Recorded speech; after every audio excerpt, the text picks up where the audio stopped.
Avec le podcast, j'ai la chance d'être invitée à des événements qui me permettent d'aller à la rencontre des acteurs de l'écosystème cyber. Et cette année, j'ai accepté de me rendre à la première édition du Cyber Show, un tout nouveau salon dédié à la cybersécurité qui s'est tenu à Paris au mois de mai dernier.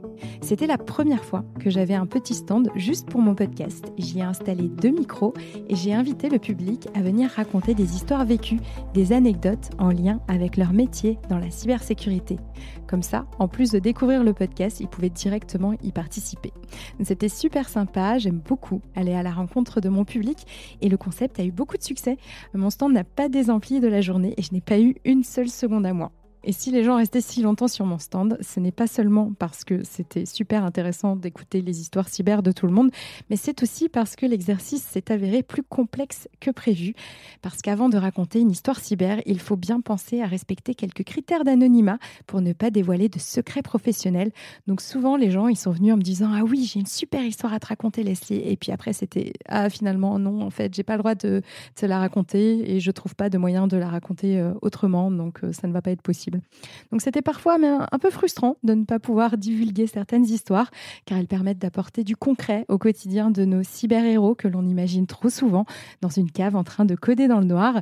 Mais j'ai quand même pu récolter une quinzaine de petites histoires cyber. Ce sont des anecdotes légères qui donnent le sourire et qui sont parfois même touchantes. On y parle de reconversion professionnelle, d'influence cyber, de croissantage et même de couture. Merci à toutes celles et ceux qui se sont prêtés à l'exercice et qui font vivre ce monde merveilleux de la cybersécurité. Si vous n'avez pas pu venir me voir, je vous donne rendez-vous à la prochaine édition du Cyber Show, les 29 et 30 janvier 2025. Et pour commencer, je vous propose d'écouter l'histoire d'un certain Hakim Taoussi qui s'est littéralement fait hacker son prénom. Hakim Taoussi, architecte technique et au sein de Insight, et je suis aussi MVP sur la partie sécurité. Et tu as une petite histoire à nous raconter aujourd'hui. Ouais, une histoire super rapide. Alors j'ai un background sur la partie messagerie et dans les débuts 2000, j'avais travaillé justement sur les premiers anti-spam, les premières appliances qui s'appelaient Iron Mail. Et bizarrement, je ne recevais plus mes mails. Pourquoi ? Parce qu'en fait, le mot hack, donc mon prénom, Hakim, était bloqué. Et c'était au tout début. Et on ne comprenait pas pourquoi. Mais Hakim, tu ne nous réponds pas. Pourquoi tu ne réponds pas ? Et je dis, j'ai rien reçu. Et en fait, j'étais vraiment mis en quarantaine. Donc voilà la petite anecdote. Donc je ne pouvais pas changer de prénom, mais j'étais obligé de whitelister en disant, dès que tu vois Hakim, H-A-K-I-M, tu me laisses passer. Donc voilà la petite anecdote super rapide, qui est peut-être pas drôle, mais moi, ça m'avait fait marrer à l'époque. Donc mon nom, apparemment, mon prénom ne prêtait pas à... était peut-être malveillant. Tu t'es fait hacker ton prénom, quoi. Complètement. Voilà, donc tout début, donc maintenant, je pense que c'est rentré dans le vocabulaire commun. Et voilà, donc c'était la petite anecdote. Et merci beaucoup et bon courage à tous les Hakim qui travaillent dans la cybersécurité. Moi, c'est Séverine Iltis. J'ai été RSSI dans un groupe pendant très longtemps. Et maintenant, je suis à mon compte. Donc, je fais du RSSI partagé et du coaching de RSSI. Et tu es venue avec une petite histoire à nous raconter aujourd'hui. Absolument. Alors, la petite histoire, c'est il y a maintenant une bonne dizaine d'années, lors d'une intervention dans un lycée sur de la sensibilisation. À la fin de la session, j'ai une fille qui est venue me voir avec sa maman et qui dit à sa maman, tu vois maman, c'est exactement ça que je veux faire, comme la dame. Et cette petite jeune fille, elle m'a absolument touchée. Je ne pourrais pas dire son prénom parce que pour la suite de l'histoire. On a gardé contact. Je l'ai mentorée pendant plusieurs années. Elle a fait des études.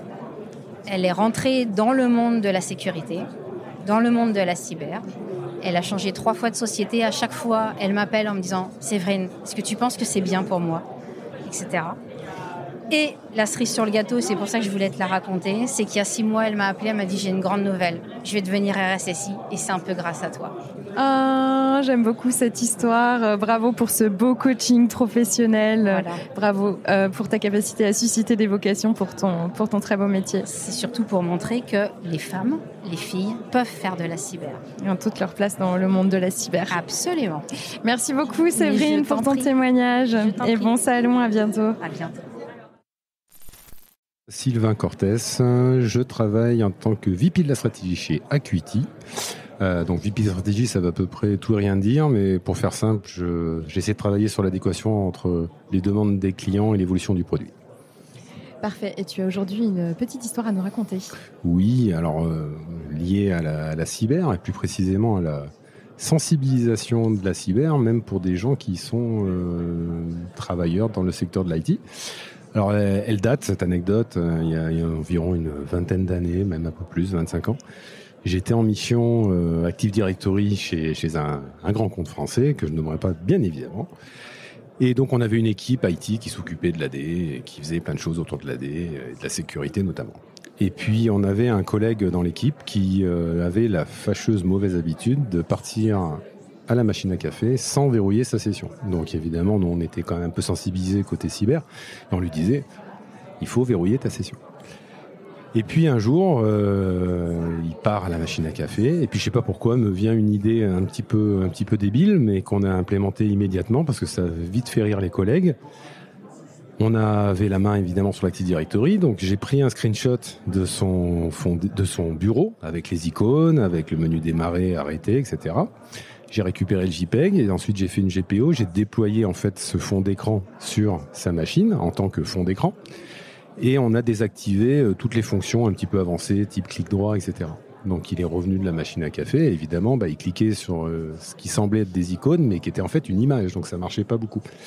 Et donc il cliquait. Alors nous derrière, on était évidemment morts de rire, on rigolait énormément et on lui a même dit mais vas-y, redémarre ton PC, ça va peut-être améliorer les choses. Bref, l'histoire a duré une bonne vingtaine de minutes où on était derrière, on rigolait et puis bien sûr il commençait à s'énerver. On lui a même dit d'appeler le support, il a appelé le support.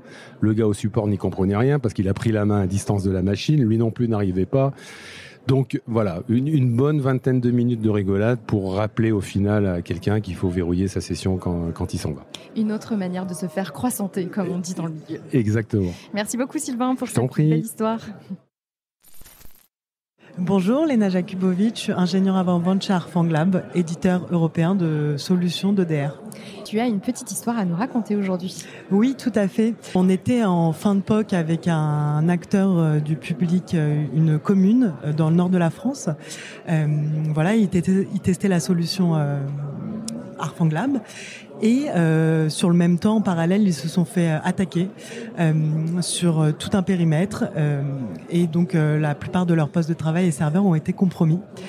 Ils ont dû déployer en urgence le DR sur le reste du périmètre, là où le POC n'était pas en place. Et donc, quand l'attaque est sortie dans la presse, évidemment, Arfanglab, on a eu un peu peur parce qu'on s'est dit, ok, il y a eu une cyberattaque alors qu'on était censé protéger le système d'information d'un client, même s'il était en POC, évidemment, c'était pas déployé partout. Et finalement, en fait, on s'est rendu compte que le DR avait grandement servi dans la résolution de la crise, dans la phase d'investigation également. Et il y a plusieurs articles qui sont sortis dans la presse nous mentionnant et remerciant le DR Arfanglab d'avoir pu contenir la propagation en tout cas et aider dans la phase d'investigation. Voilà. Donc il y a eu une petite appréhension au début. Les personnes en interne se sont demandé est-ce qu'il fallait communiquer ou pas en amont du client sur le fait que en fait il y avait un EDR et finalement que s'est-il passé, et en fait la décision a été prise de ne pas communiquer, de laisser évidemment la victime s'exprimer en premier, et on a bien fait puisque finalement on a été remercié. Voilà. Donc, la communication de crise, toujours un sujet dans le domaine cyber. Merci beaucoup pour cette anecdote. Plaisir. Bonjour, Thibaut Carré, je suis le directeur de la cybersécurité chez Inquest, qui appartient au groupe Stellian, et notre métier principal, c'est de la gestion de crise, de la réponse à incidents cyber. Et tu as une belle anecdote, voire deux, à nous raconter aujourd'hui. J'ai en effet deux belles anecdotes. Alors la première anecdote qui est un petit peu plus drôle, on a été appelé, donc on a une plateforme qui répond en 24/7 à des victimes de piratage informatique. Et on a une personne qui nous a appelé sur les coups de 3h du matin un week-end, qui avait un discours un petit peu compliqué à comprendre et qui nous a expliqué que son imprimante imprimait de quelques degrés de travers, ce qui le laissait penser à un espionnage de la part de la Russie. Il en était certain. Il nous a raconté tout un tas de choses, comme quoi sa souris parfois bougeait toute seule, qu'il avait des pop-up qui arrivaient quand il s'y attendait pas, quand il se baladait sur Internet. Et pour lui, c'était forcément la Russie. Et mais c'est un peu une psychose cyber, ça ? Alors je pense que la cyber, parfois, effectivement, chez les gens, ça peut amener une forme de sentiment d'être espionné. Tous les gens qui racontent que quand ils parlent devant un micro, après ils ont des pubs qui leur proposent d'aller en vacances quelque part quand ils ont parlé de ça. Donc, je pense qu'effectivement, parfois chez les gens, ça peut amener ce sentiment-là. Est-ce que c'était avéré ? Alors est-ce que c'était la Russie ? Alors pas du tout, c'était juste son imprimante qui était très probablement défaillante. Alors pour être honnête, on n'a pas eu trop de nouvelles, on a compris qu'a priori c'était plutôt ce qu'on appelle un faux positif, donc on l'a redirigé plutôt vers un technicien spécialisé dans les imprimantes et a priori c'était plutôt juste un bug. Bon, c'est une bonne nouvelle. Et alors ta deuxième anecdote ? Alors la deuxième anecdote est beaucoup plus sérieuse. Donc pour rappel, on fait donc de la réponse à incident. On traite à peu près 800-900 incidents par an. En tout cas, c'est ce qu'on avait l'année dernière. Au mois de novembre, fin novembre, début décembre de l'année dernière, un matin, un premier appel, un expert comptable qui nous explique qu'il a une perte de ses accès logiciels. 2 minutes après, un autre appel. 1 minute après, encore un appel. 10 appels, 20 appels, 30 appels. Là, on est face à un risque systémique. Donc, les assureurs avec qui on travaille beaucoup tout de suite, c'est le risque dans lequel... qu'ils craignent beaucoup depuis pas mal d'années, sur lesquels ils nous questionnent sur nos capacités d'intervention, que l'on avait préparé au travers de capacités de débord capables de prendre des volumes d'appels très importants et en fait via des scripts industrialisés, puisque c'est le même incident finalement qui se répète chez beaucoup d'entreprises similaires, donc perte d'accès à un logiciel. Donc là en l'occurrence c'était piratage d'un fournisseur de logiciels. Et donc on a réussi à gérer à peu près 600 incidents en une dizaine de jours, justement grâce au dispositif qu'on avait mis en place pour faire face à ce genre de risque systémique. Ouais, c'est super impressionnant en vrai Merci. De dire franchement bravo, gérer 600 attaques en même temps. C'était sportif quand même. Et merci beaucoup Thibaut, Leslie, pour tes 2 anecdotes. Bonjour Leslie, Amélie Monté, je suis fondatrice de CyberConnect. Et tu as une très jolie histoire à nous raconter aujourd'hui. Effectivement, un petit peu de comment je suis arrivée dans la cybersécurité. J'ai été dans une agence de conseil qui ne faisait pas encore de cybersécurité. Et je voulais aller vers le domaine de la cybersécurité. Je fais un déjeuner un peu entretien, avec un responsable d'une BU Cyber d'une très grande ESN française en cybersécurité. Et je présente mon cursus, je lui parle des gens que je connais depuis toujours à Oracle, chez Oracle, en cloud et en sécurité, etc. Il me dit, tout ça c'est très beau, mais qu'est-ce que vous faites en dehors du professionnel, dans la vie de tous les jours ? Je lui dis que j'aime danser, j'aime la musique, j'aime l'art, j'aime la mode. Et il me dit d'accord, mais moi, vous savez, je suis dans un milieu où mes clients sont très industriels. Je dis oui, moi aussi, c'est pour ça qu'on se rencontre aujourd'hui. Il dit oui, mais voilà, moi, les gens que je recrute, ils aiment bien les voitures, ils mettent les mains dans le cambouis, voilà. Je lui dis la vérité, je fais écoutez, moi, comme je vous ai dit, j'aime bien la mode. Et d'ailleurs, il y a 2 mois, je me suis acheté une machine à coudre. Donc je suis en train d'apprendre à coudre. Et il était choqué. Alors, j'imagine que vous comprenez que je ne suis pas allée dans cette grande scène française. Et tu aurais pu lui dire que on se rappelle que quand même que les métiers de l'IT au début, enfin du codage en tout cas, étaient réservés aux femmes parce que justement elles savaient coudre, qui est une tâche minutieuse, tout comme l'est le travail en informatique. Exactement, il faut savoir taper, être patient. Donc finalement, apprendre à coudre devrait être une compétence reconnue pour travailler dans la cyber aujourd'hui. Requise même. Requise. Merci beaucoup Amélie pour ce super témoignage. Je t'en prie, merci à toi. Enchanté, moi je suis Lionel Klein.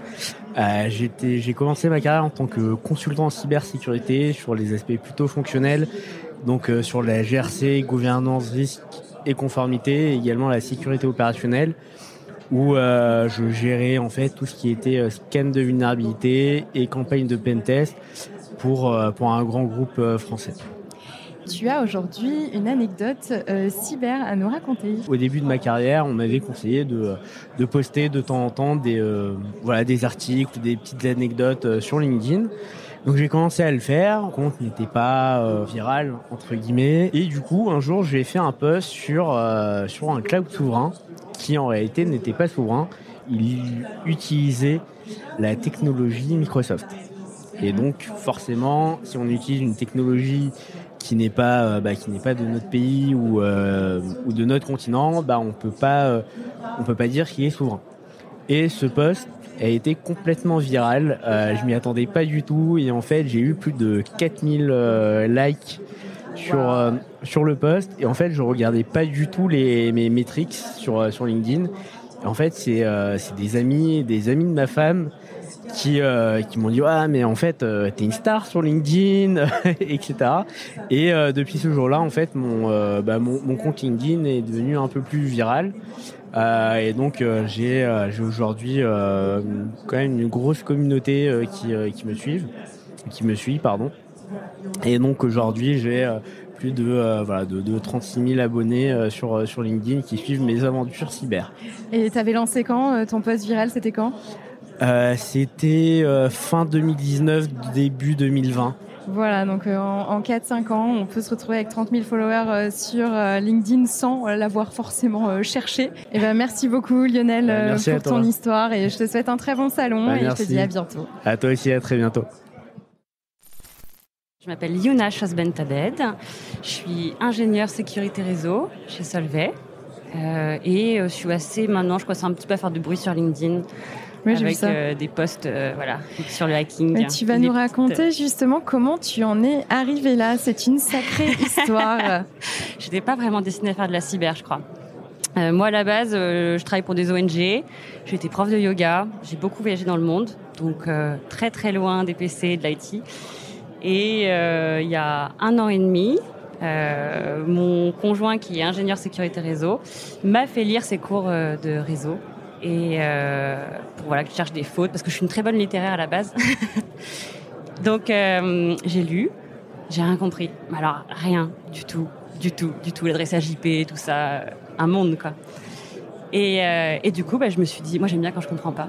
Et voilà. Et du coup, je me suis mis à lire les cours, à faire les TP. Et je me suis dit, en fait, je vais faire de la cyber. Mais et je me suis Et du coup, j'ai postulé à une école de cybersécurité à Lyon. J'ai été prise tout de suite et en 3e année directement. Incroyable. Et je suis rentrée en alternance. J'ai fini mon alternance il y a quelques mois, en janvier. Et du coup, j'ai monté ma boîte. Et du coup, je suis freelance. Et je bosse toujours chez Solvay en tant qu'ingénieur sécurité réseau. Et ton LinkedIn a explosé en parallèle. Et mon LinkedIn a explosé en parallèle, ouais. Je me suis dit en décembre, qu'il y avait une place à prendre. En tout cas, qu'on manquait de références féminines dans le monde du hacking, de la cyber. Et je me suis dit, pourquoi pas moi alors. C'est la plus belle histoire de reconversion que j'ai entendue jusqu'à aujourd'hui. Elle est originale. Merci beaucoup d'être venue la raconter au micro. Merci à toi, Leslie. Bonjour, oui, je suis Benjamin Leroux, je suis directeur marketing au sein de la société Advance et je suis également administrateur d'Uclusif et membre du CESIN. Et tu es venu avec une petite histoire à nous raconter aujourd'hui. Oui, une petite anecdote de mon expérience dans la cyber. Alors chez Advance, on fait des tests d'intrusion, donc comme leur nom l'indique, on simule des attaques pour des clients. Donc c'est une mission très courante dans le milieu, mais c'est une mission qu'il faut cadrer correctement. Il faut expliquer aux clients quand est-ce qu'on va lancer la simulation d'attaque, d'où on va attaquer. Et un jour, on démarre une mission pour une entreprise du secteur de la grande distribution. Assez classiquement, on allait tester le site e-commerce parce que c'est souvent une vitrine, un canal de vente hyper important. Et le lundi, midi, le client nous appelle. C'est pas mal, je vois que cette fois, vous attaquez depuis des adresses IP chinoises. C'est bien parce que ça va déjouer nos sécurités. Et là, il y a un petit blanc. Et on lui dit non, on t'a fait la liste comme toujours des adresses IP depuis lesquelles on attaque, tu sais où elles sont localisées, on n'a rien en Chine, donc c'est une vraie attaque.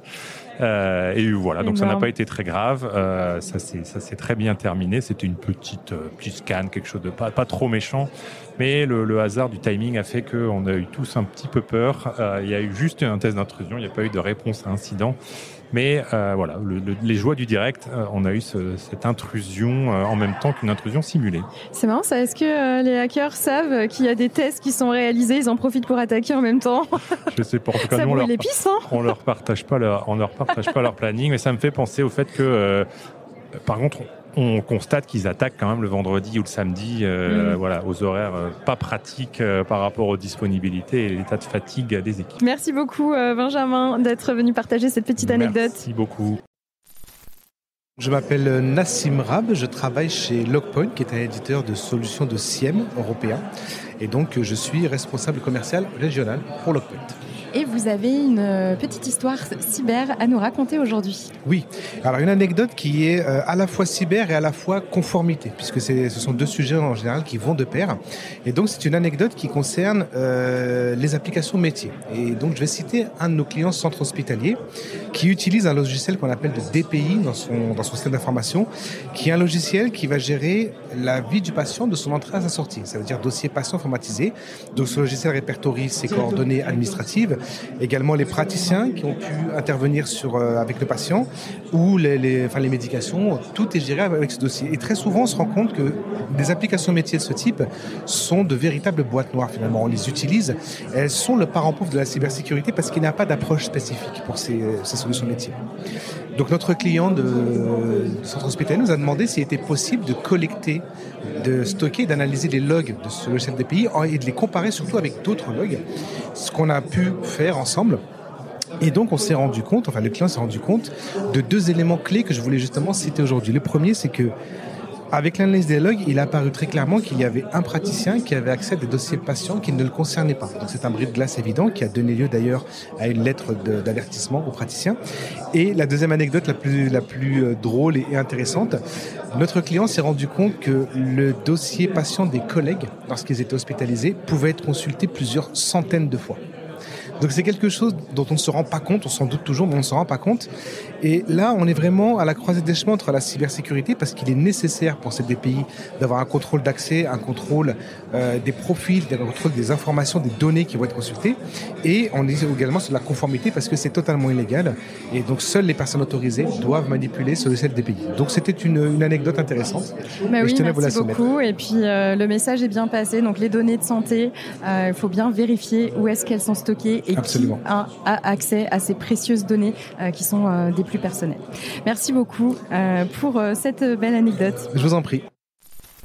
Je suis Teddy Ramanakassina, je suis directeur associé en sécurité de systèmes d'information au sein du cabinet EY et je suis passionné de la cybersécurité d'un point de vue de gouvernance, risque et conformité. Auparavant, je faisais 12 ans d'audit dans les systèmes d'information, dans la partie je appelais établissement financier. Donc vous avez une histoire à nous raconter aujourd'hui. Ah bien sûr, c'est pour ça que je suis venu.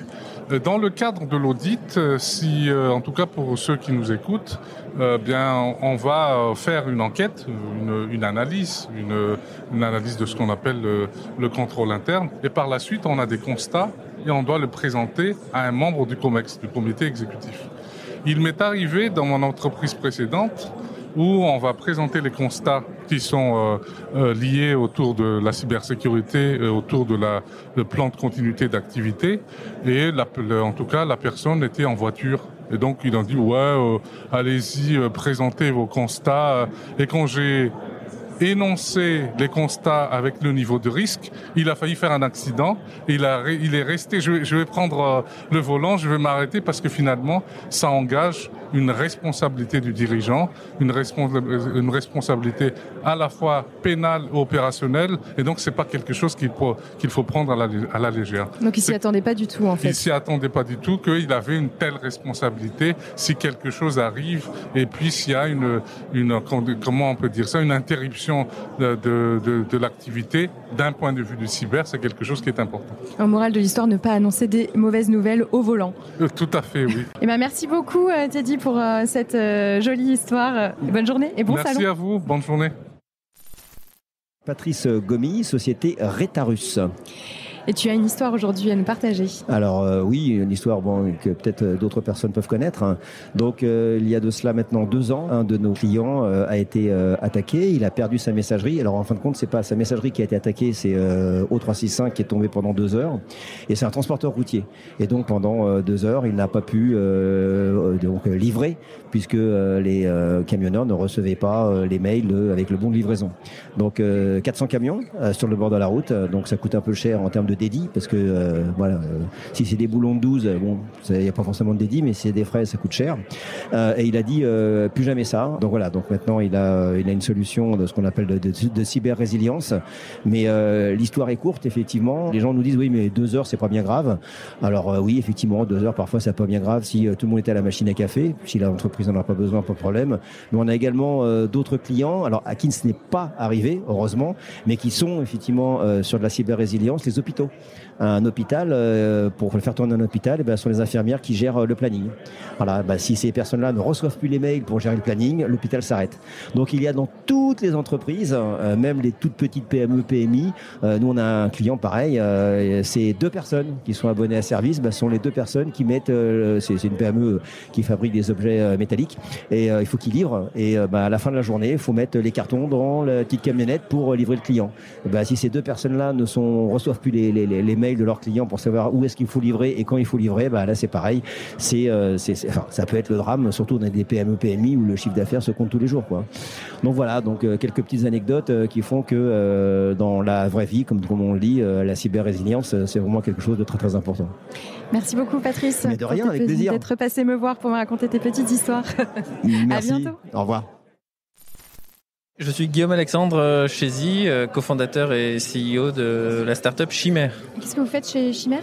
On développe une solution de Zero Trust Network Access, une sorte de VPN nouvelle génération pour les entreprises. Et tu as une histoire à nous raconter aujourd'hui. Oui, parce que dans une ancienne vie, je n'étais pas cofondateur de start-up, j'étais ingénieur cybersécurité, je travaillais pour de différentes entreprises en tant que consultant, et j'ai pu voir des choses assez qui ont pu me choquer, un peu extraordinaires, notamment le fait que dans une boîte en question, il y avait une red team, en tout cas il y avait des pentesters qui pouvaient vérifier en interne que la sécurité du système d'information était bien celle qu'elle devait être. Mais en interne, on n'est jamais trop confiant. Donc même si tout le monde remonte, oui, il y a cette vulnérabilité là, ça permet d'être admin du domaine sur l'Active Directory. Attention, il faut corriger. Mais finalement, après des mois et des mois, on se dit peut-être qu'on va demander un pentest interne. On fait pas confiance à nos équipes internes. Et finalement, le pentester, en quelques heures, admin de domaine, il a réussi à exploiter la même vulnérabilité.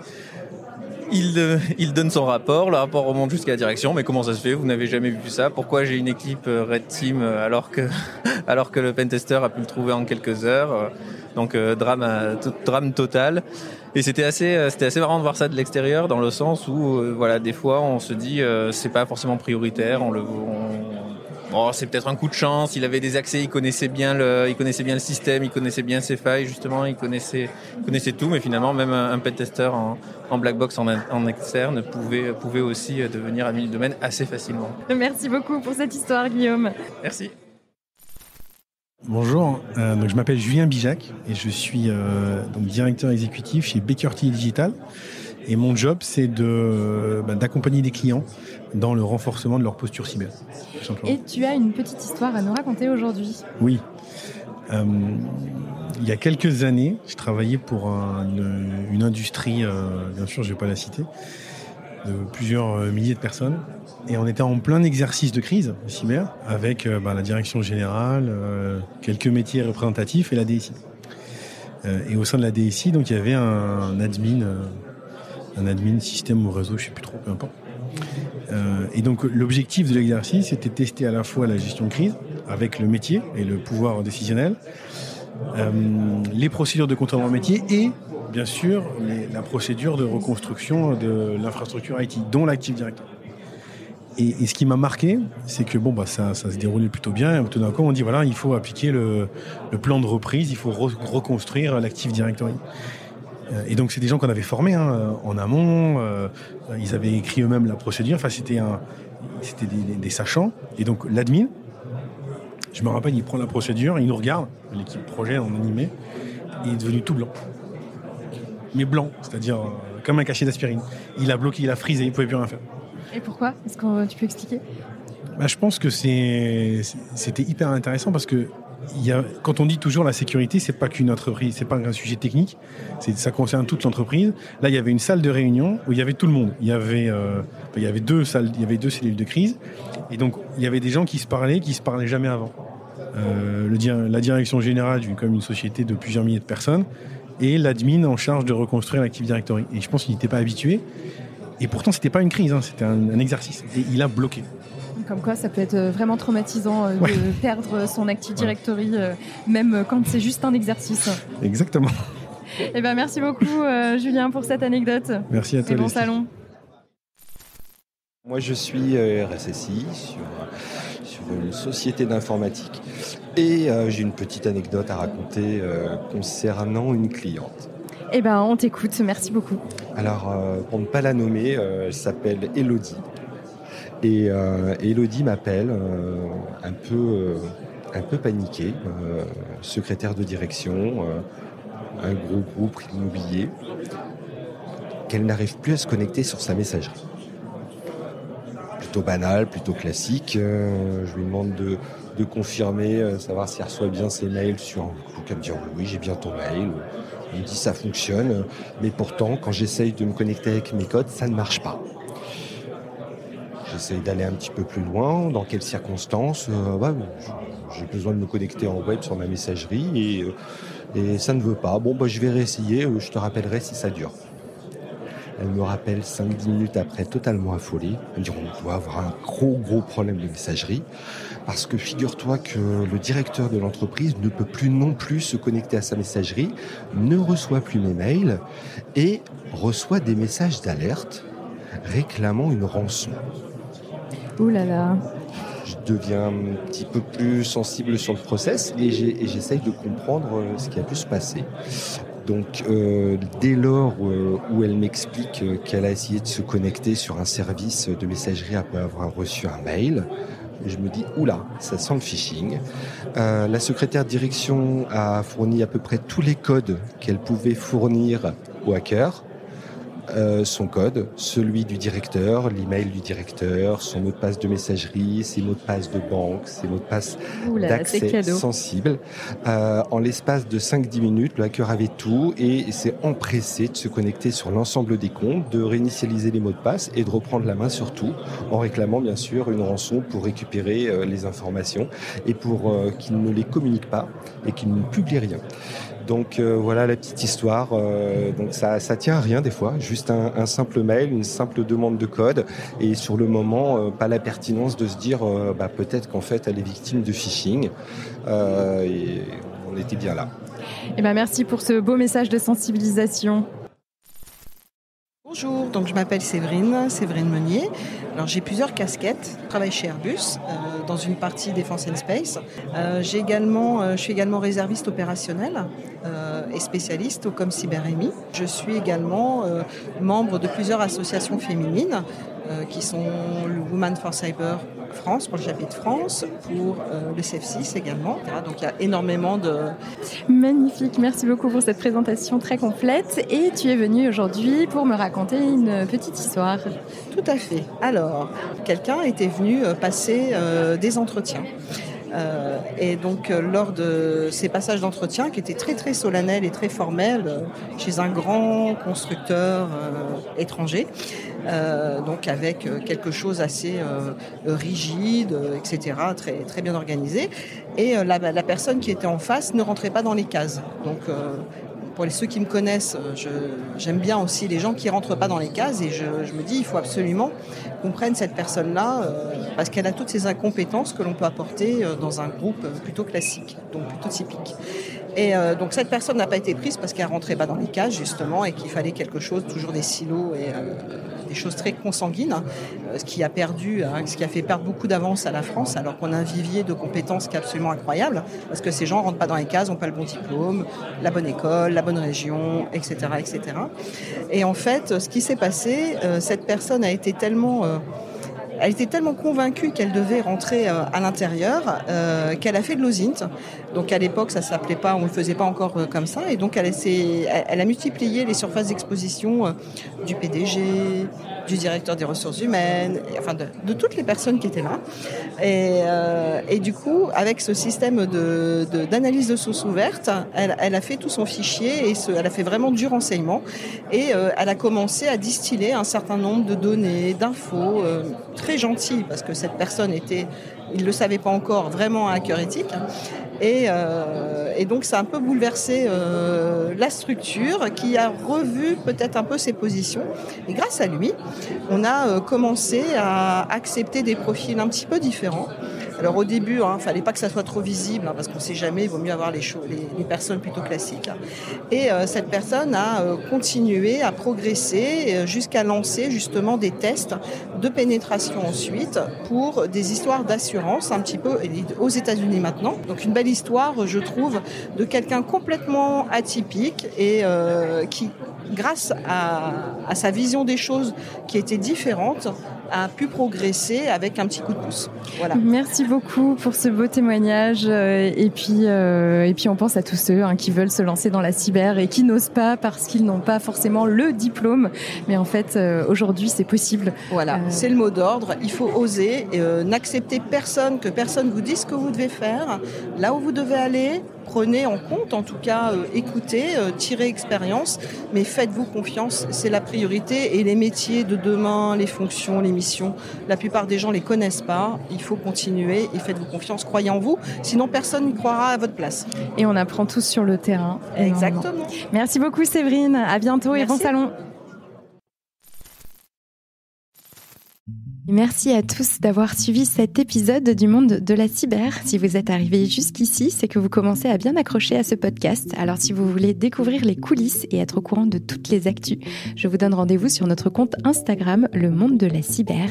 Et n'hésitez pas aussi à vous abonner au podcast et à me laisser un petit commentaire sur Spotify ou Apple Podcast. Ça m'aide beaucoup à faire grandir le projet et ça me fait super plaisir de lire tous vos petits messages. Merci à vous et à très vite dans Le Monde de la Cyber.